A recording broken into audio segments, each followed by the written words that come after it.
As tentativas de invasões mongóis ao Império Japonês no século XIII tiveram um impacto tardio, mas profundo sobre a estabilidade política da nação. Estes eventos desencadearam um período de conflitos conhecido como a Era do País em Guerra, a maior guerra civil japonesa. Nesta era conturbada, os samurais tiveram uma importância ainda maior. Os samurais não lutavam de graça, eles esperavam recompensas. Afinal, armas, armaduras, cavalos e servos não eram baratos. Every act required compensation. And if there was an obligation, it was for lords to adequately compensate their followers. A lord that was too stingy could not garner enough support and the warriors would leave him. A recompensa costumava ser uma parcela do território inimigo capturado. Mas não havia novas terras a se conquistar ao fim das invasões mongóis. Na verdade, não sobrara riqueza alguma. Muitos líderes militares haviam se sacrificado para defender o país, e nem o shogun nem o imperador ofereceram recompensas. O ressentimento aumentou até que muitos líderes decidiram que, como não compensava servir ao governo organizado, eles fariam o que bem entendessem. Ao fim do século XV, o poder havia passado às mãos de um grupo de senhores de terras e líderes militares chamados daimyos. Literally translate that term, it means great name. It just means great person. And it emerges in the 1400s and really the 1500s as a title warlords give themselves. Antes, estes homens contentavam-se em usar os títulos atribuídos pela corte imperial ou pelos shoguns. Mas os tempos mudaram. You're a daimyo pretty much because you call yourself a daimyo. So it really marks the decentralization of authority that happens in the 1400s and 1500s. People aren't looking to central authority anymore to say, you get to command men. You get to command men, and you get a title because thousands of men follow you. That's good enough. Os daimyos tornaram-se governantes independentes de estados pequenos e autônomos, cada um tentando conquistar seus vizinhos. O Japão entrou num estado de constante guerra civil que duraria quase 100 anos e afetaria todos os cidadãos.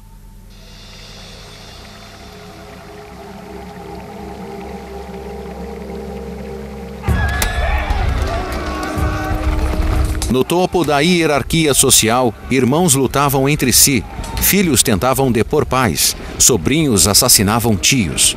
Nada parecia importar se estivesse no caminho da ascensão política. Até os samurais de baixa patente trocavam de lado a cada batalha.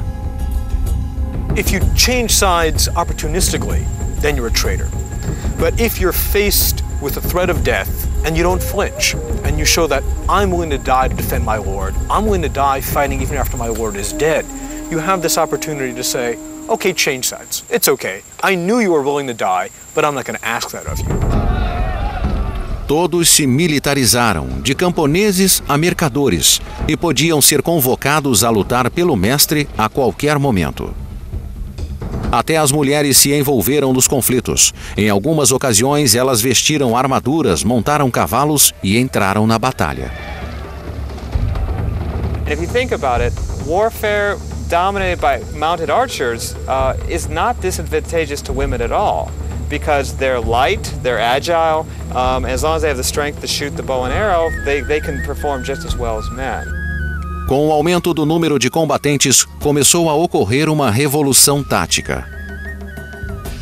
Os líderes militares começaram a depender menos da cavalaria e mais dos soldados a pé. As unidades eram compostas por camponeses usando iares, longas lanças de madeira com pontas de metal, semelhante às inglesas. Estes soldados andavam a pé e eram comandados por samurais a cavalo. One thing that's really remarkable about the warriors of Japan is that they were highly literate and they would write down their accounts in battle. And particularly they write down all their wounds and damages suffered in great detail. And I'll give you one example.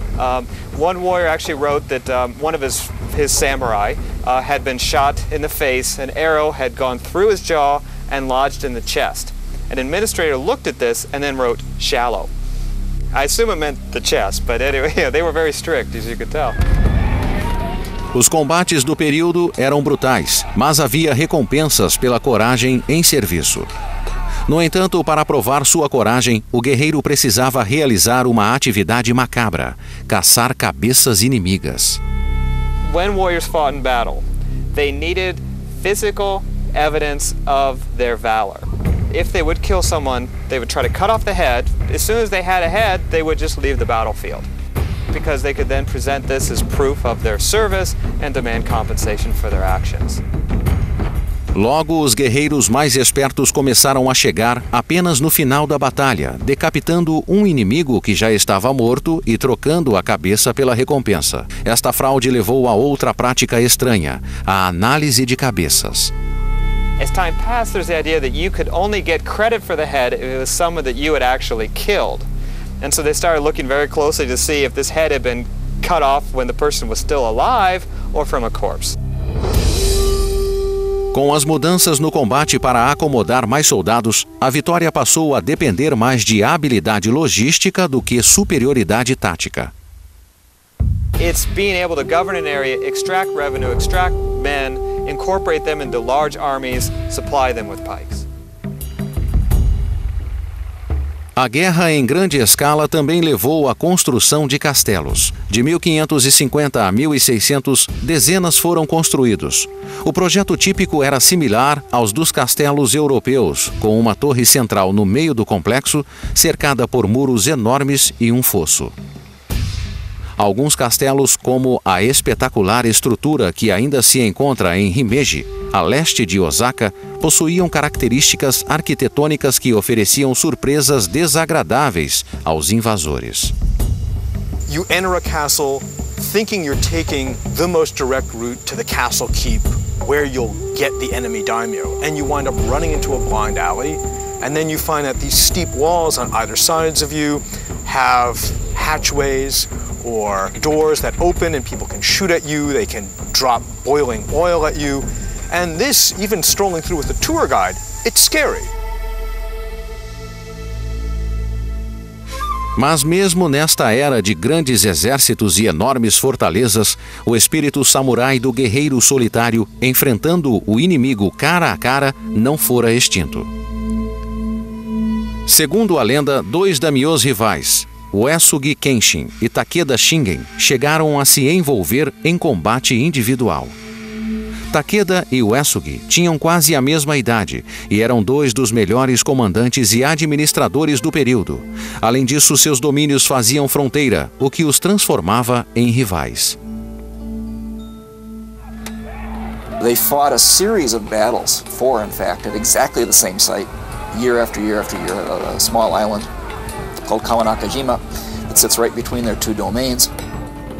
Most of those were more or less chess piece type battles where they draw up lines, kind of maneuver around each other and then go home with very little shooting down. No entanto, uma das batalhas entre os daimyos foi bastante sangrenta. Supposedly at some point during this battle, in all the confusion, Takeda Shingen, who was sitting behind lines directing troops, found himself cut off from his own bodyguard, and Uesugi Kenshin and his immediate guard had managed to penetrate the Takeda lines to get in close to Shingen. So supposedly Kenshin came riding at Shingen, sword drawn, and tried to slash at him, and Shingen, who was sitting in a chair at the time, then blocked the sword strike with his war fan, his baton, essentially. By the time Kenshin could wheel his horse around for another strike, Shingen's bodyguard was rejoining him and he decided that he had to leave.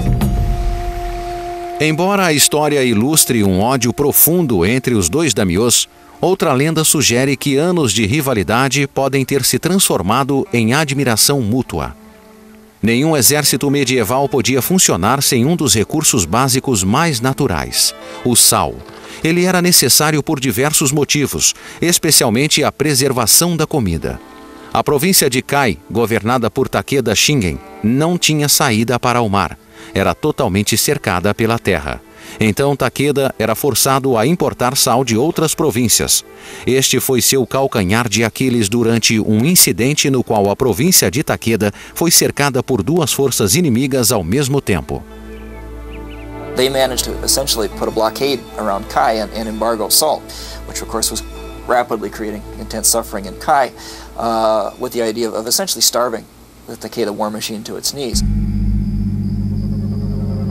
Well, just as things were getting darkest, so goes the story. Over the hill and across the pass comes a mule train or a horse train of pack horses sent by Uesugi Kenshin carrying salt and essentially running the blockade. Afterwards, other counselors and such asked Kenshin, well, why would you do that? Why would you rescue Shingen? I mean, he was on his knees and he would have been out of your way. And he replied, battles are to be won with swords and spears, not with rice and salt. Inevitavelmente, após décadas de batalhas constantes durante a Era do País em Guerra, especialistas no uso da espada e em outras técnicas de combate emergiram e ganharam fama. Eles seriam convocados a dividir seu conhecimento e suas lições se mostrariam extremamente valiosas aos samurais e a outros guerreiros ao longo da história.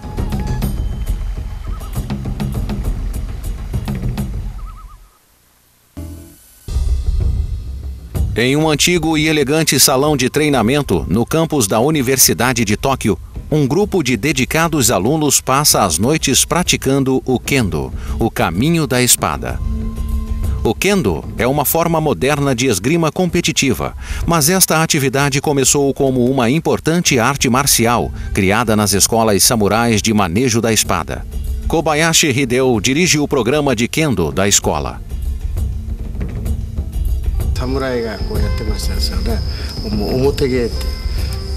There was a set of primary fighting skills practiced by every samurai. It was called Buge Juhapan, the standard 18 martial arts. And these included horseback riding, archery, and others. And Kendo was one of them. It was a required subject. Kendo was really the most important one. Nas primeiras formas da arte, os alunos treinavam com espadas de madeira maciça. Mas, ao longo dos anos, para manter a segurança, os bastões pesados foram substituídos por versões de bambu leves e flexíveis. Os alunos de hoje também usam máscaras de ferro e uniformes acolchoados para proteger o corpo. Após um longo aquecimento, os alunos se enfrentam em disputas de esgrima. O resultado das lutas é determinado por um sistema de pontos que recompensa golpes completados. O grito que o combatente emite quando desfere um golpe é chamado de Kiai. Ele é usado para integrar o corpo e a mente, criando um espírito poderoso no movimento executado. Since it is such an intense game, manners are very important. Kendo really values etiquette, so it starts with a bow and ends with a bow. As primeiras formas de Kendo nasceram na Era do País em Guerra, um período que se estendeu de 1470 a 1570. Como os daimyos tinham que vencer batalhas para manter o poder, buscavam os maiores especialistas militares da região para treinar seus samurais. Until then, most military training was very informal and mainly family-based. Beginning in the 1400s, you start to find warriors reaching out beyond that, and you find warriors that develop reputations as particularly good fighters or being particularly good with one or another weapon, beginning to systematize what they're doing and to begin to think in more depth about, okay, why am I winning all of these fights, and suggesting that maybe I can teach this to other people. Assim começa a educação dos samurais. Os cursos que estes especialistas montaram para os daimyos viriam a se tornar as bases dos estilos de luta formais, ou escolas. O fundador de um desses estilos e um dos maiores espadachins da história japonesa era Tsukahara Boduken. Nascido em uma família de samurais em 1490, Boduken tornou-se um dos samurais mais completos de todos os tempos. Ele lutou em mais de 30 grandes batalhas e em pelo menos 19 combates individuais, no qual matou seus oponentes. Suas habilidades trouxeram-lhe fama, mas também um subproduto irritante: os frequentes desafios de outros samurais que desejavam testar suas capacidades. Por anos, Bokuden aceitou os desafios sem hesitar, mas ao ficar mais velho, sua atitude em relação aos combates desnecessários mudou radicalmente. Finalmente, ele adotou a posição de que o maior objetivo do artista marcial era resolver os conflitos sem recorrer à violência, ou, no mínimo, sem derramamento de sangue gratuito. Mas